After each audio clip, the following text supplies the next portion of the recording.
কখন আসবে? এই 4টে বাজে টিউশন। সত্যি বাবু, ছেলেগুলো হয়েছে, আমার ছাত্রগুলো পেয়েছি আমি মাঠে। উফ, আরে চলে এবার 4টে টাইম ছিল, 4:10 বাজতে যাচ্ছে। চলে চলো তাড়াতাড়ি আসবো স্যার। এতক্ষণে তো এসব টাইম হলো, কটা বাজছে দেখেছিস? ঘড়িটা দেখেছিস কটা বাজছে? না স্যার, দেখা হয়নি। আয় আয়, বুঝবি আয়।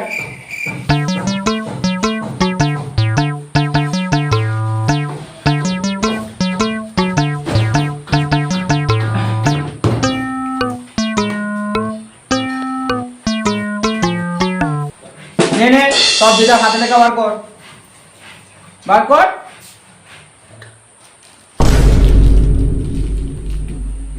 হ্যাঁ, এটা তো স্যার কালকে আমাদের ছাগলের বাচ্চা হয়েছে বলে হাতের লেখাটা হয়নি স্যার আমার। হ্যাঁ, তো কালকে ছাগল বাচ্চা হয়েছে বলে তুই হাতে লেখাটা করিসনি কেন? কোথায় ছিলি? না ছাগল বাচ্চা ধরতে গেছিলি? স্যার আমি ছাগল বাচ্চাটা বার করছিলাম, ওই জন্যই টাইম পাইনি হাতের লেখাটা পড়ার। ছেলে বাবু, হ্যাঁ, আমি গোপাল করে ছাত্র পেয়েছি। ঠিক আছে, মেনে নিলাম, যা হয়েছে হয়েছে।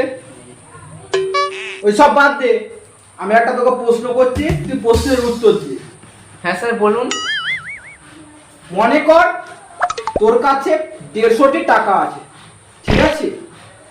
তার মধ্যে তুই ময়নাকে 50 টাকা দিয়েছিস রিচার্জ করতে, হ্যাঁ স্যার। পূজাকে দিয়েছিস 50 টাকা রিচার্জ করতে, হ্যাঁ স্যার দিয়েছি। বুলটিকে দিয়েছিস 50 টাকা রিচার্জ করতে। হ্যাঁ স্যার দিয়েছি, 3জনকে 50 টাকা করে রিচার্জ করে দিয়েছি।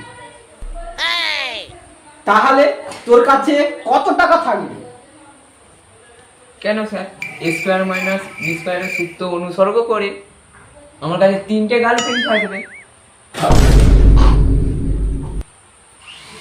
কোথাও কোনো ভুল আছে স্যার?